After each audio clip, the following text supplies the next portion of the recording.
មុនគ្រិស្តសករាជឆ្នាំទី226នគរឈិងកំពុងតែបង្កើនល្បឿនក្នុងការឯកភាពទឹកដីទាំងមូលនៅក្រោយពេលដែលនគរឈិងបានវាយលុកនគរហាន់កងទ័ពរបស់ខ្លួនក៏សម្ដៅទៅកាន់នគរវៃនៅនគរឈូមេទ័ពធំចង្ហាន់ដឹកនាំកងទ័ពរបស់ខ្លួន30,000នាក់វាយនគរឈូរីឯមេទ័ពធំនគរឈូមានហាន់កងពូជាអ្នកដឹកនាំកងទ័ពវាយជាមួយនឹងកងទ័ពមេទ័ពចង្ហាន់តែទីបំផុតកងទ័ពឈូជាអ្នកទទួលបរាជ័យ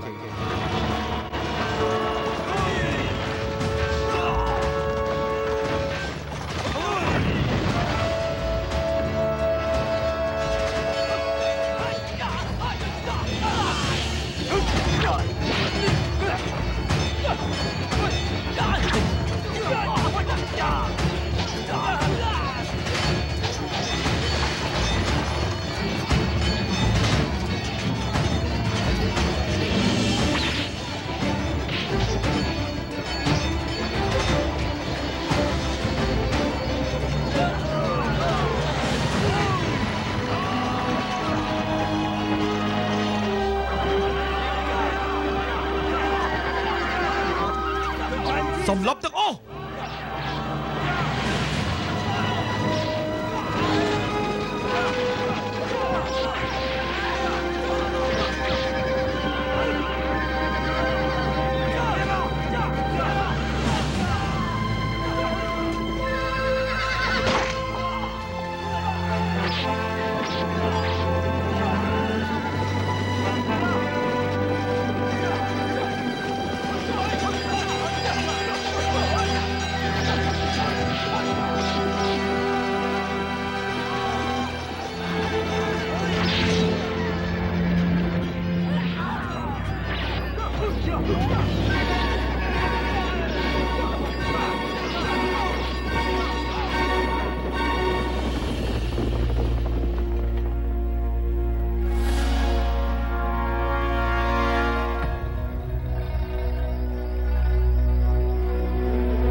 aiទៅខាងនោះឲ្យចាប់ឡើងទៅខាងនោះឲ្យទៅខាងនោះមើលម៉ែហេតុអីមិនតាន់ឃើញពុកមកទៀតកុំមាត់នៅស្ងៀម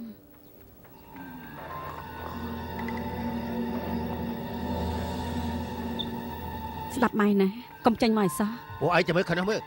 ឲ្យលឿនពួកឯងចង់ធ្វើអីហ្នឹងម៉ែកុំប៉ះពាល់ម៉ែខ្ញុំចេញទៅអីយ៉ាចង់រៃយោម៉ែកូនប្រុសកុំប៉ះពាល់កូនយើងកុំប៉ះពាល់កូនយើងឲ្យសោះថយចេញកុំប៉ះពាល់កូនយើងបងកូនប្រុសបងអូននឹងកូនមិនអីទេតោះឆាប់រត់ចា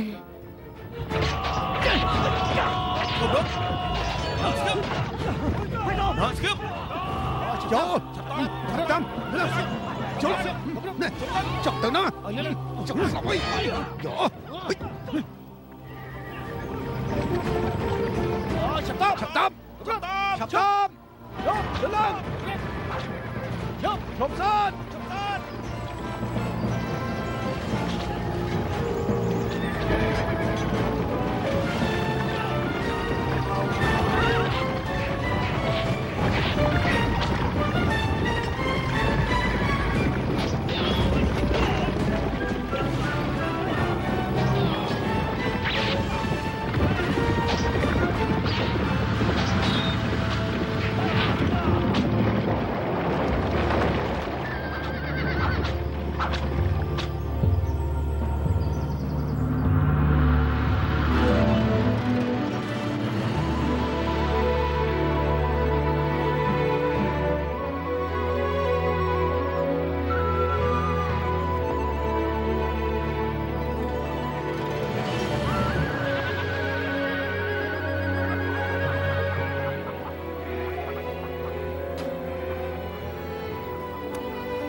ថ្លៃប្រហែលដែរអ្នកនាងស្អាតយ៉ាងនេះ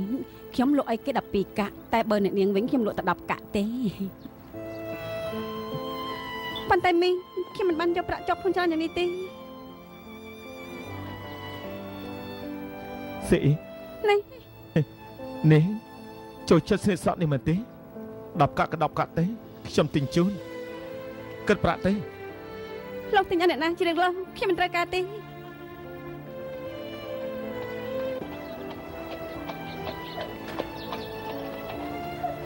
មកផឹក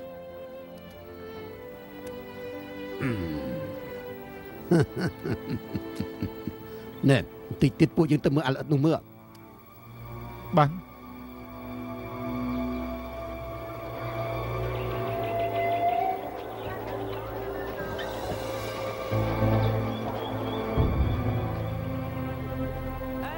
ស៊ី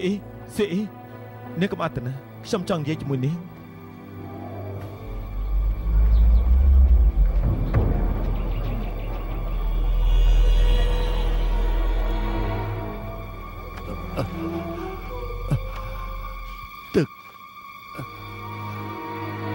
ទឹកខ្ញុំផឹកផង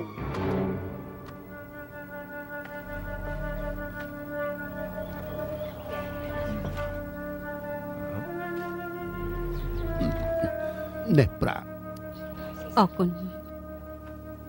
អ្នកប្រុសត្រូវការទឹកឯង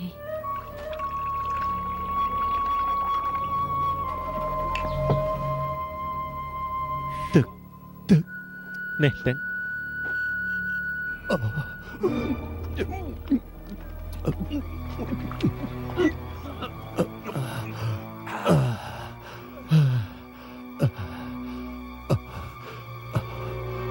អរគុណលោកប្អូនឈ្មោះអីដែរខ្ញុំឈ្មោះហាន់ស៊ីងលោកជានរណាហេតុអីបានជាកញ្ចង់លោកនៅទីនេះខ្ញុំឈ្មោះចុងមីងខ្ញុំជាកងទ័ពរត់ចេញពីព្រំលីសានបើថ្ងៃនេះខ្ញុំមិនស្លាប់ថ្ងៃក្រោយខ្ញុំប្រកាសជាសងគុណឲ្យលោកវិញមិនខានផឹកបន្តិចទៀតទៅអញថ្លឹមធំមែនហ៊ានចូលទឹកមកឲ្យគេផឹកចាប់ខ្លួនគេទៅឯងចង់តដៃហ៎ខ្ញុំមិនហ៊ានទេខ្ញុំចង់សួរលោកមេកងហេតុអីបានជាលោកចាប់ខ្ញុំហេតុអីហេតុតែឯងឲ្យអ្នកទោសផឹកទឹកអ្នកទោសត្រូវប្រហារជីវិតជាមិនផុតទេប៉ុន្តែត្រូវឲ្យបាយទឹកគេហូបគ្រាន់តែឲ្យទឹកផឹកប៉ុណ្ណឹងតើខ្ញុំមានកំហុសអីទៅឯងប្រកាន់និយាយមែនតែយើងគ្មានពេលទៅជែកជាមួយឯងទេបើដឹងខ្លួនឲ្យយើងចាប់ខ្លួនតែម្ដងទេបើសិនជាឯងហ៊ានតដៃឯងច្បាស់ជាមានទោសក្បត់អាចង្រៃសម្រាប់យើងមកគ្មានតាក់ទងនឹងលោកប៉ូទេអ្នកទោសគួរតែស្លាប់ដូចជាឯងនេះនៅស្អីធ្វើអីទៀតមុននឹងក្រោយយើងគង់តែកាប់ឯងមួយកបិតទេនាំគេទៅបានដើរទៅលោកមេកងវ៉ាងខានជួបគ្នាយូរហើយលោកម្ចាស់សៀវហេតុអីបានជាលោកមកទីនេះ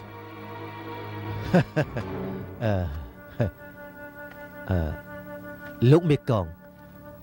ខ្ញុំមកទីនេះគឺនាំសារជាបន្ទាន់របស់រាជការមួយច្បាប់ណែម្នាក់នេះគេម្នាក់នេះនៅចំពោះមុខយើងឲ្យអ្នកទោសប្រហារជីវិតផឹកទឹកយើងត្រូវតែសួរចម្លើយគេលោកម្ចាស់សៀវខ្ញុំមានការរវល់ខ្ញុំលាលោកសិនហើយ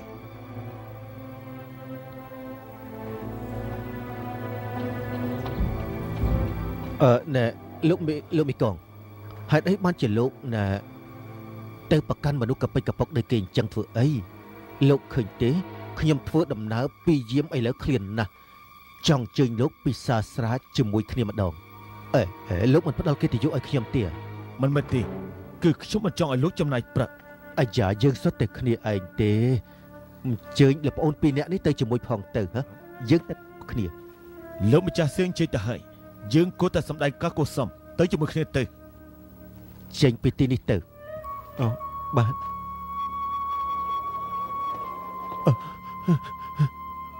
លោកប៉នសុំជើញ អញ្ជើញ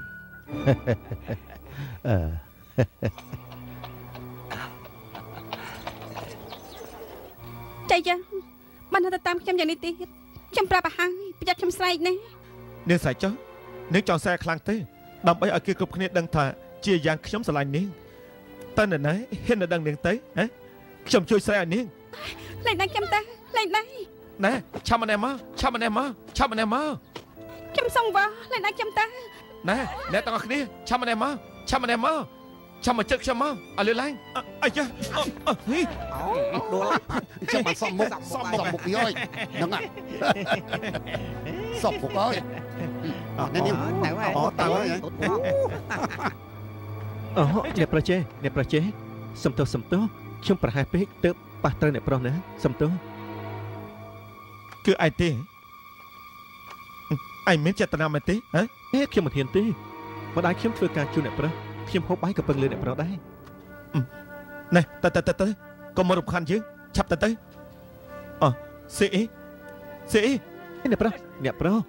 ខ្ញុំនាំអ្នកប្រុសទៅលេងល្បែង កុំអី ថ្ងៃនេះអ្នកប្រុសមានសំណាងល្អប្រកបជាឈ្នះហើយតោះ សេអ៊ីណែ ទៅខ្ញុំជួយអ្នកប្រុសទៅលេងល្បែងណាតោះទៅលេងតោះ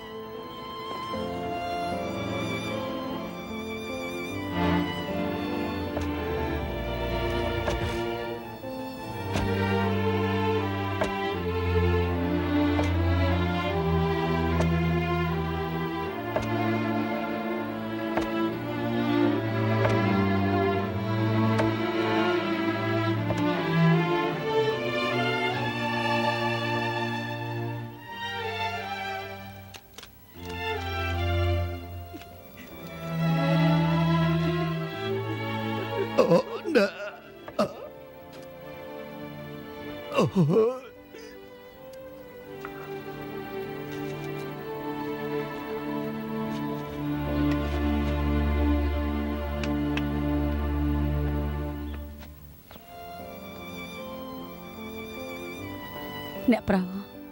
អង្គបុករួចហើយ អ្នកបនលីវទៅហើយ អ្នកប្រុសមានការអីដែរ ឆាប់ទៅយកកឲ្យគាត់បុកទៀតឲ្យលឿនឡើង អ្នកប្រុសបុកប៉ុណ្ណឹងគ្រប់គ្រាន់ហើយម្ដងណាក៏បុកតែប៉ុណ្ណឹងដែរណា ខ្ញុំឲ្យអ្នកបនទៅយកកមិនក៏និយាយច្រើនម៉េចឲ្យឆាប់ឡើង ចា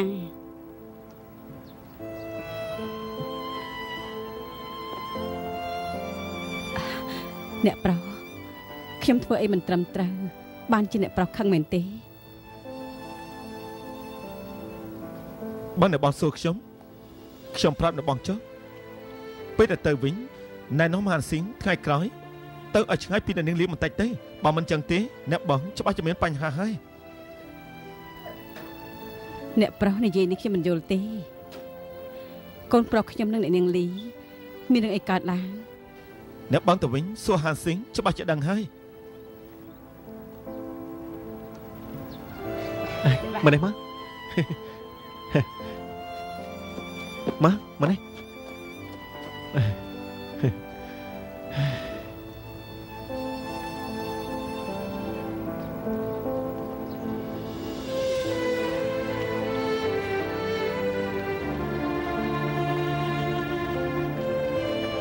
អង្គុយចុះសិនទេខ្ញុំតែខាងនោះមកផ្លែចាំខ្ញុំណា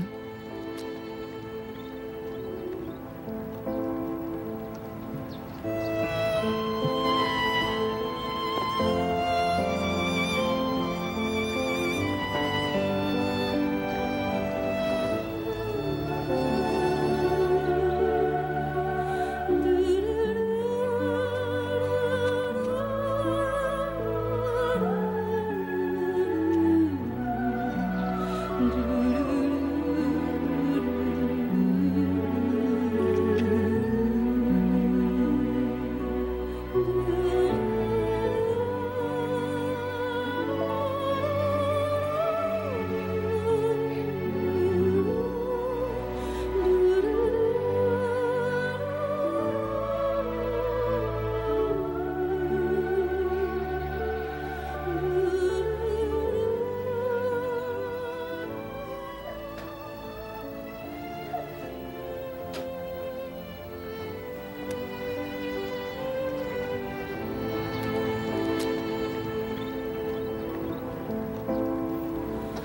បិទភ្នែកទៅ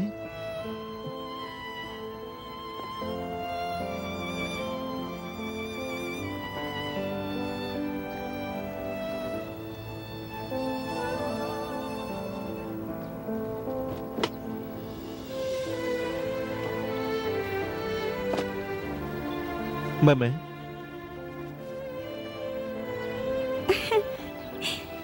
ឲ្យវាមកខ្ញុំម៉េច ចូលចិត្តទេ ចូលចិត្ត យកទៅ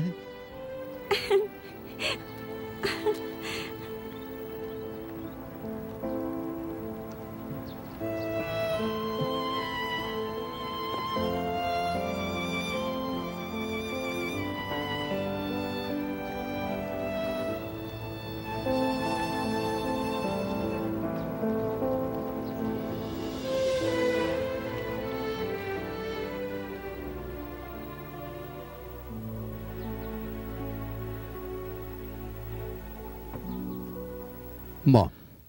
ឲ្យយើងមើលបាតដៃមើលហាមាត់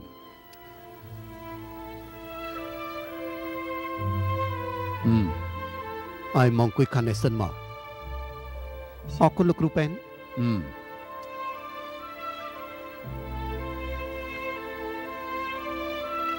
ថ្នាំឈានវ3G បាយឆៅ 3G ทางสู่3G ตา G 5G ងាវ G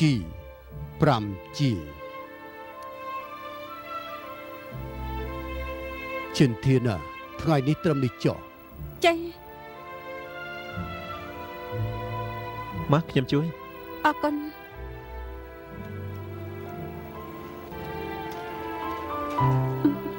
អរគុណហើយថ្ងៃនេះមនុស្សគ្រប់ចំនួនហើយលោកគ្រូសឺម៉ាគាត់ត្រូវការសម្រាប់ទាំងអស់គ្នាទៅវិញសិនទៅចាំស្អែកមកពីព្រលឹមបន្តិចមកណា អាយ៉ាតើជួមិនទៅជុំមួយទៅវិញចឹង ទាំងអស់គ្នាស្ងាត់បន្តិចទៅនេះគឺជាច្បាប់ទម្លាប់របស់លោកគ្រូសឺម៉ាសូមចេញត្រឡប់ទៅវិញចាស់ស្អែកសមមកទៀតនេះគឺជាទម្លាប់យូរមកហើយ អូតោះស្អែកចាំមកទៀតមើលជួអត់ប្រយោជន៍មើល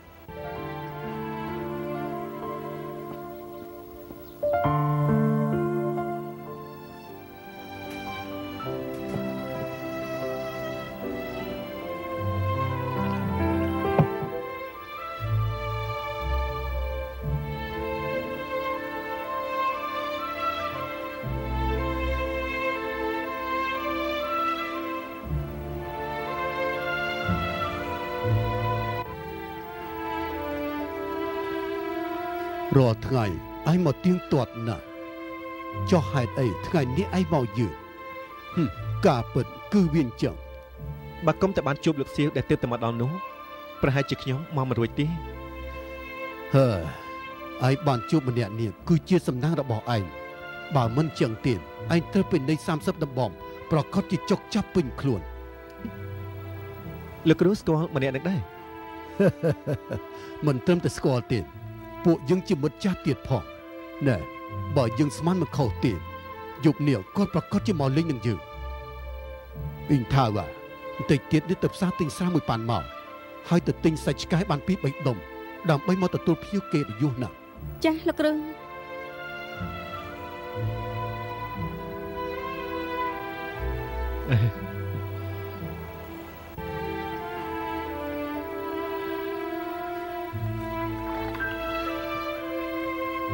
អ្នកដែលលោកគ្រូចាត់ទុកជាមិត្តភក្តិ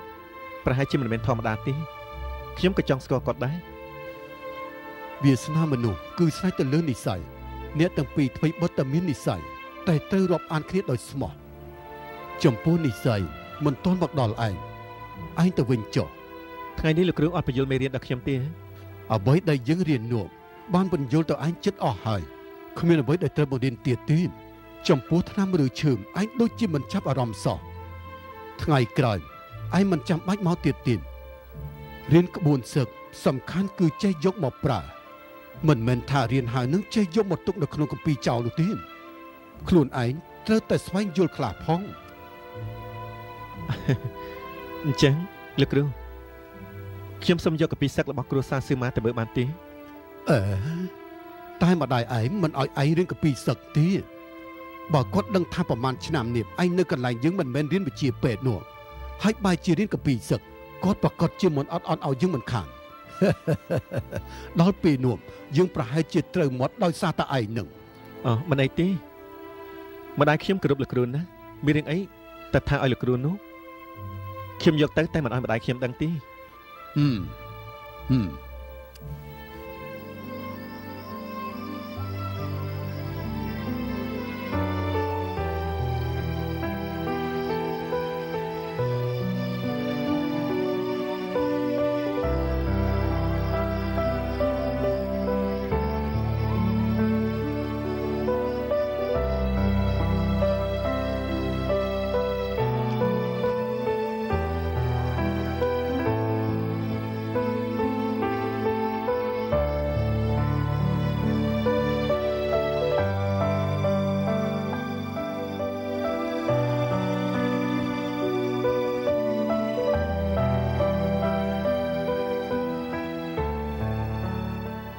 បជារាលំបាកវេទនាណាស់ឥឡូវព្រះរាជានឹងបំវិញបំវាន់តកូលចៅនឹងប្រើអំណាចផ្ដាច់ការធ្វើបាបបជារាខ្លាំងណាស់ លោកគ្រូមានដែលលើគេនិយាយថាចង្អុលសត្វប្រើទៅជាសត្វសេះដែរទេ ហើយរឿងប្តេជ្ញាបែបនេះមិនគួរថាកើតឡើងនៅក្នុងរាជការទេចៅកើពេលនេះធ្វើអ្វីដូចជាជំនួសព្រះរាជាទៅហើយណាសាសង់វិមានធំធ្វើបាបបជារាប្រើទណ្ឌកម្មគ្រប់បែបយ៉ាងមិនគិតការស្លាប់រស់របស់បជារាគ្រប់គ្នានោះមានការភ័យខ្លាចហើយឥឡូវនេះចៅកៅសូមព្រះអនុញ្ញាតពីព្រះរាជាជ្រើសរើសស្អីស្អាតចូលរាជវាំងដើម្បីធ្វើជាស្នំឯកមិនដឹងថាមានកូនស្រីប្រមាណគ្រួសារទេដែលត្រូវបែកបាក់ឲ្យខានជួបជុំគ្នាទៀតផងខ្ញុំគិតថាមិនយូរប្រមាណទេប្រកាសជាមានមនុស្សគ្រប់ឈរតស៊ូនោះគឺមកពីរាជការបង្ខំបជារាទេបជារាត្រូវតែប្រឆាំង មិនត្រឹមតែប៉ុណ្ណឹងទេកូនចៅចំនួនក្រោយនៅនគរទាំង6នោះគឺកំពុងតែត្រៀមខ្លួននៅក្នុងនោះមានសៀងលៀងហើយនៅសៀងអ៊ីហើយនៅនគរឈូមានធានកិនហើយនៅធានជុងវៃប៉ៅដែលនៅនគរចៅសុទ្ធទៅនាំគ្នាក្រោកឈរឡើងទៅហើយគេធ្វើនេះដើម្បីសងសឹកឲ្យនគររបស់គេមិនជួបប៉ុន្មានទេប្រកាសជាមានការជុំគ្នាអ្នកខ្លះហិនទាំងអស់ជាមិនខានទេពិតជាអញ្ចឹងមែនហើយបើតាមយោបល់របស់លោកនៅពេលដែលពួកគេនាំគ្នាក្រោកឈរឡើងនោះប្រឆាំងនឹងពួកគេតើអ្នកណាជាអ្នកនាំមុខមកមិនទេពួកយើងអង្គុយចុះមកនិយាយគ្នាមកសូមអញ្ជើញសូមអញ្ជើញ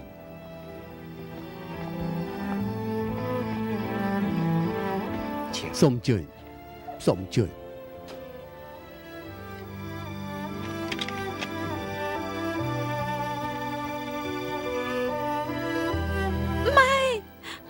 ហានស៊ីង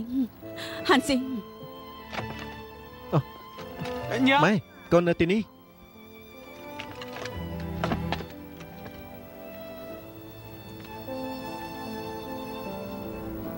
ហានស៊ីងម៉ែមានការចង់និយាយជាមួយកូនម៉ែតែមានរឿងអីកូនស្រឡាញ់អ្នកនាងលីស៊ីអ៊ីហើយមែនទេ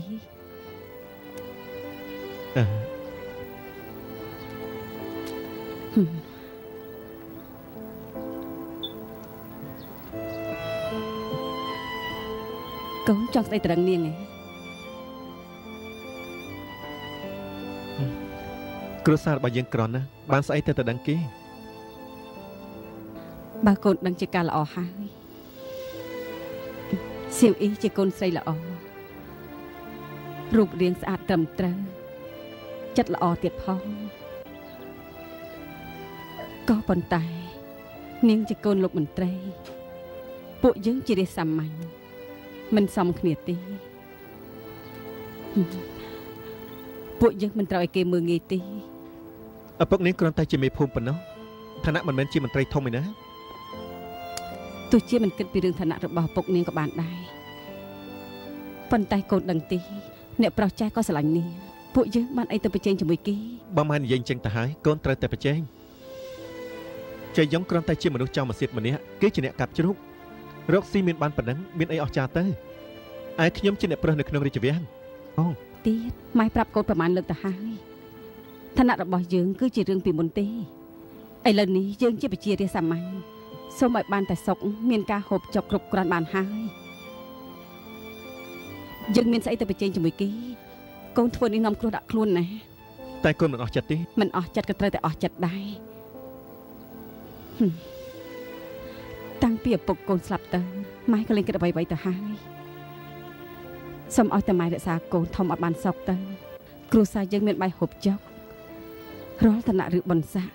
មានប្រៀបដូចជាពពកហោះកាត់ទៅហើយ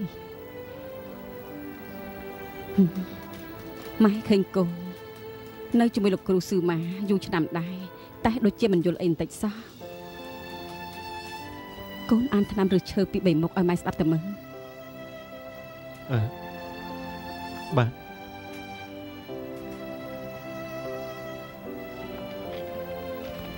កុំមើល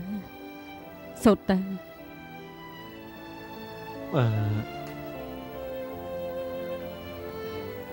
យិនសិនពណ៌សថ្នាំប៉ូលីងថ្នាំតាំងគួយថ្នាំលៀនឈៀវហើយនឹងតាវាងជាមួយនឹងឆាយស៊ូហើយនៅមាននាងសជាមួយបានហើយកូននិយាយទៅមើលតែស៊ូយកមកធ្វើអីយកមកព្យាបាលអីខ្លះបាយស៊ូសម្រាប់ព្យាបាលណែគ្រាន់តែងាយបំផុតក៏កូនឆ្លើយមិនរួចដែរប្រហែលឆ្នាំនេះកូនរៀនបានអីខ្លះរៀនដូចជាអត់បានរៀនអញ្ចឹងម៉ែកំខឹងអីម៉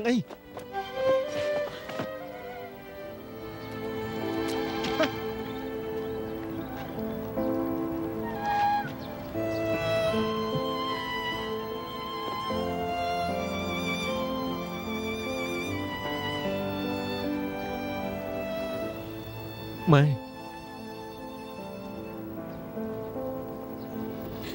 ពិតជាកូនកតញ្ញូរបស់យើងមែនកូនរៀនកំពីសឹកលាក់មិនឲ្យម៉ែដឹងកូនធ្វើឲ្យម៉ែខឹងសេះស្លាប់ទៅហើយ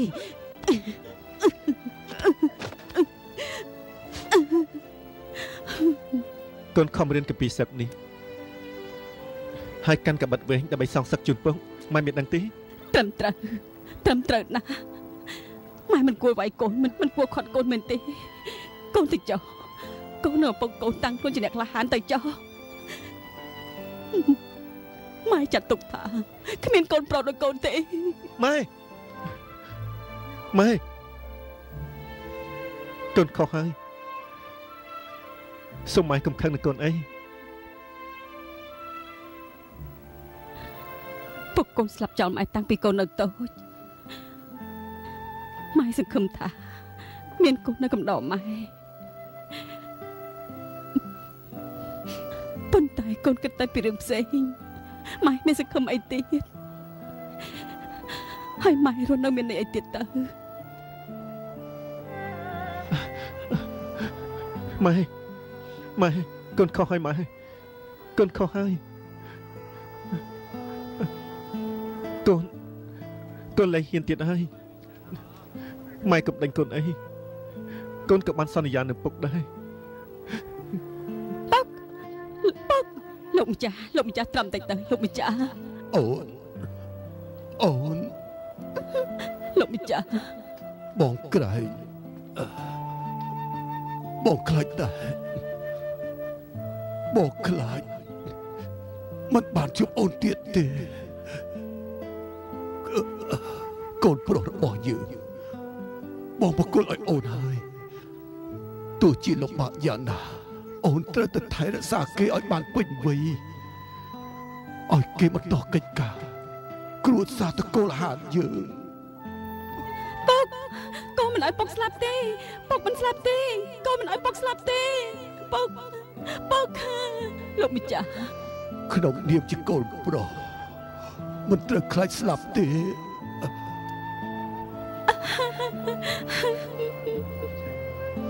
កូនប្រុសអត់តែកូននឹងម្ដាយកូននៅរស់ពុកស្លាប់ទៅបិទភ្នែកចិត្តហើយ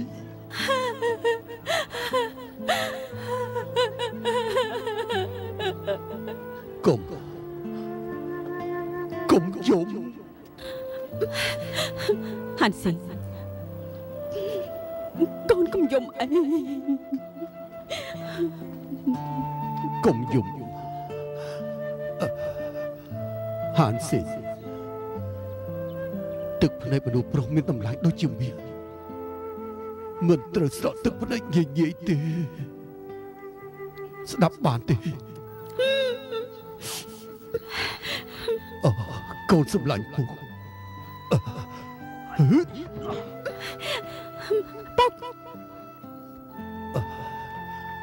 ហាន់ស៊ីលើកដើរឡើងមក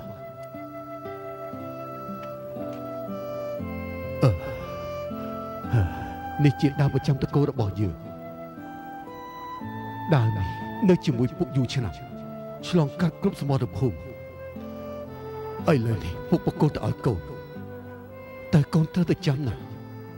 កូនគឺជាកូនចៅចំនួនក្រោយនគរហាំងហើយក៏ជាកូនចៅមន្ត្រីនគរឈូថ្ងៃក្រោយកុំឲ្យអាប់អន់គិតយុទ្ធដោយសារដើមនេះឲ្យសោះកូនធំឡើង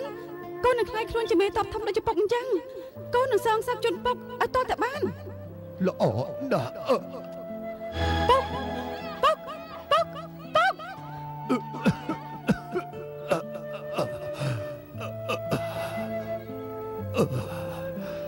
នគរឈូមាន3ត្រូវតែវាយនគរឆេញ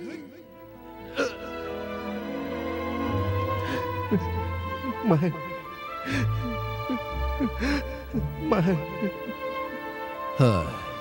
នៅចំពោះមុខពិបាកស្មានណាស់តែតាមខ្ញុំយល់សៀនលៀងក្លាហានតែខ្វះប្រាជ្ញាតែក្មួយរបស់គេឈ្មោះសេងអៀនគេមានកម្លាំងហើយខ្លាំងក្លាណាស់តែតាមខ្ញុំយល់គ្រាន់តែជាមនុស្សឆេវឆាវម្នាក់ចំពោះសៀនចាមសៀនយ៉ុងវៃប៉ាវជាមនុស្សកំពេចកពុកស្គាល់តែផលប្រយោជន៍ខ្លួនប៉ុណ្ណោះអ្នកផ្សេងក៏កាន់តែគ្មានអីគួរឲ្យអស្ចារ្យដែរខ្ញុំក៏យល់ដូចលោកដែរត្រូវហើយបើតាមខ្ញុំយល់នៅស្រុកបៃសៀនមានមនុស្សម្នាក់ថ្ងៃក្រោយប្រកាសជាសម្រេចកិច្ចការធំជាមិនខានទេលោកនិយាយទៅបាទម្នាក់នេះគឺតកូលលីឈ្មោះប៉ាងនៅស្រុកស៊ឺស៊ួយចិត្តទូលាយប្រកាន់សច្ចធម៌ហើយចូលចិត្តរាប់អានអ្នកពិភពគុណមានថ្ងៃមួយលីប៉ាងផឹកស្រាសវឹងស្រាតអស់ពីខ្លួនតែម្ដងដេកនៅលើវាស្រែគេមើលឃើញខ្លួនរបស់លីប៉ាងសាក់ជារូបនាគ9នេះគឺជាហេតុផលមួយតើមែនទេពាក្យទាំងនេះមិនអាចយកជាការពិតបានទេមែនហើយមិនគួរឲ្យជឿទេខ្ញុំជម្រាបត្រង់ចុះខ្ញុំរាប់អានគេយូរដែរបើតាមដែលខ្ញុំយល់ពីគាត់ម្នាក់នេះគេមានទេពកោសល្យខុសគេថ្ងៃក្រោយប្រកាសជាមានអនាគតល្អបើសិនជាលោកចាប់អារម្មណ៍ជាមួយខ្ញុំណែនាំលោកឲ្យស្គាល់គេចុះយ៉ាងម៉េចដែរលោកយល់ព្រមទេខ្ញុំយល់ពីនេះរបស់លោកហើយប៉ុន្តែខ្ញុំជាមនុស្សចំណាស់នេះទៅហើយនេះ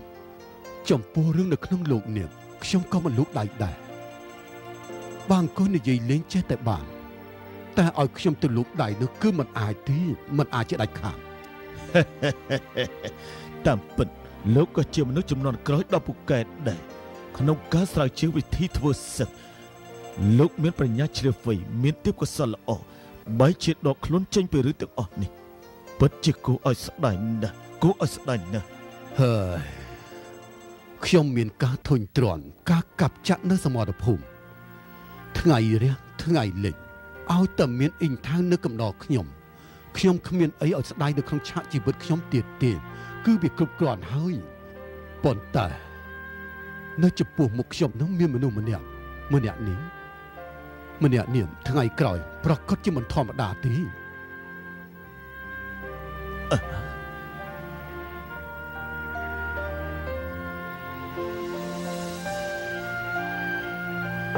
ម៉ែ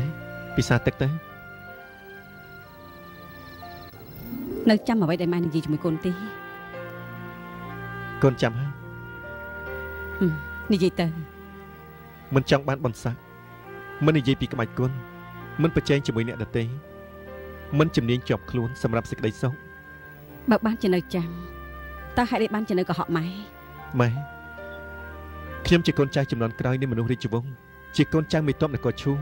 កូនមិនភ្លេចទេមិនភ្លេចពីការសន្យារបស់កូនចំពោះដាវរបស់ពុកគឺនៅចាំជានិច្ច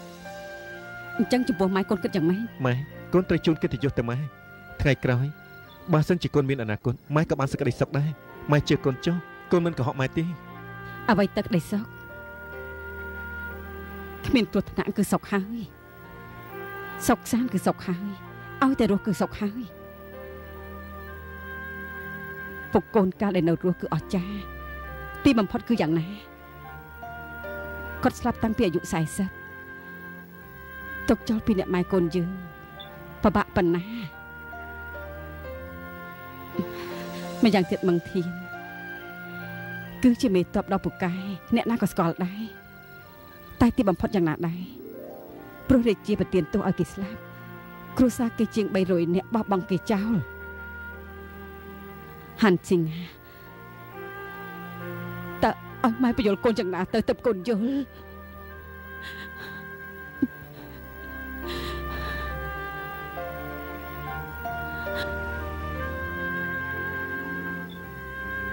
ម៉ែកូនខុសហើយចាប់ពីថ្ងៃនេះទៅកូនឈប់ធ្វើឲ្យម៉ែខឹងទៀតហើយម៉ែឈប់ខឹងទៅណាម៉ែឈប់ខឹងទៅ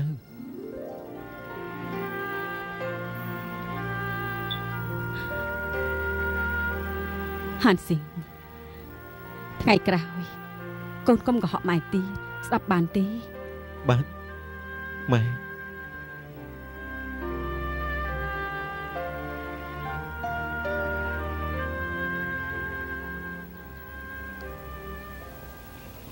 សាលាស្រុកនាំមកនៅបញ្ជារបស់រាជការឲ្យស្រុកនានានឹងជ្រើសរើសស្អីស្អាតដើម្បីបញ្ជូនទៅកាន់រាជវាំងព្រះរាជាសោយរាជថ្មីស្រុកនីមួយនឹងត្រូវតែយករបស់ទៅថ្វាយម្ដងនាមគឺជាឱកាសដ៏ល្អនៅស្រុកវាំងអ៊ីញ៉ៃទេសភាពក៏ស្អាតទឹកក៏ថ្លាគឺជាកន្លែងដែលមានស្អីស្អាតលើសគេសូមឲ្យអស់លោកទាំងអស់គ្នាខិតខំប្រឹងប្រែងទៅពិនិត្យតាមគ្រួសារកុំឲ្យថ្ងៃក្រោយនឹងមានការសោកស្ដាយឲ្យសោះ